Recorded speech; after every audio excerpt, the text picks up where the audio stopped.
In this problem, we have an alternator connected to infinite bus bar through a transformer and a lossless network. Generator internal EMF is given 1.2 per unit. Infinite bus voltage is given as 1 per unit. And the remaining data what is giving is the transfer admittance is 2 per unit. Means we can expect that the transfer reactance from generator to infinite bus bar X equivalent equals to 1 by 2 per unit what is mentioning. That means it turns to be 0.5 per unit. Transfer reactance is 0.5. Transfer admittance is saying as 2 per unit of course. The power transfer by the generator to the infinite bus bar is 1 per unit, means his intention to say that the steam input is kept as constant at 1 per unit. And if you look at this problem, a 3-phase short circuit fault occurs at some place in the lossless network, that is reducing the power transfer to 0 during fault. That means during fault electrical power transfer is 0. In our notation it is PE2.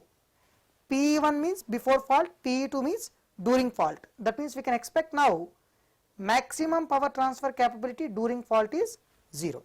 Right. Next.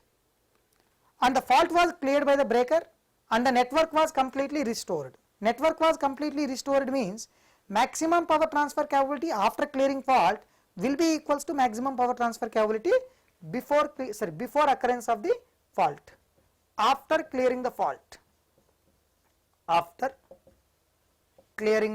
fault, maximum power transfer capability which is equals to maximum power transfer capability before occurrence of fault, because he is saying that clearly after clearing the fault the network is going to be restored. And if you check the value of Pmax 1, it comes like mod E into mod V by X equivalent.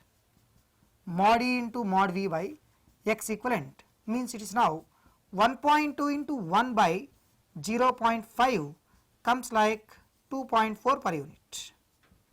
This was a maximum power transfer capability 1. Next, of course 3 also. Now, what is a critical clearing angle made by the rotor at the time when the fault is getting cleared? After looking at this name critical clearing angle, the best way to solve the problem in the gate examination is writing that equation, checking the terms, whichever it is required to substitute in that equation. Cos delta CR equals to PS into delta max minus delta naught, which we should keep in radian, plus Pmax 3 cos delta max minus Pmax 2,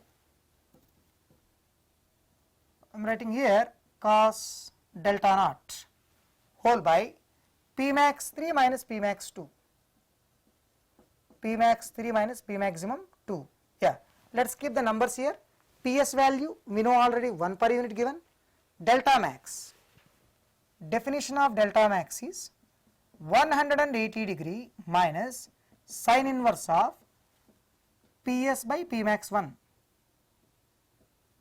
Sorry, Pmax 3 it is. Of course, it is equals to 1 in this problem only. Sin inverse of PS by, sorry, sin inverse of PS is 1, Pmax 3 is given 2.4, and this number delta max value comes around a value 155.38 degrees. That is the delta max. Next, if you check delta naught, it is sin inverse of PS by Pmax 1, means it is now sin inverse of 1 by 2.4, means this number comes around 24.62 degrees. 24.62 degrees. And if you go through the remaining things, Pmax 3 is known already 2.4, Pmax 2 is 0, Pmax 3, Pmax 2. Well, now we will keep the numbers and we will get the value of cos delta CR. From that one we can get the value of critical clearing angle. So from this cos delta CR equals to PS value 1, delta max is 155.38 degree, delta naught value 24.62 degree into pi by 180 should be in radian as I said, plus Pmax 3 value was 2.4, P max 3 value was 2.4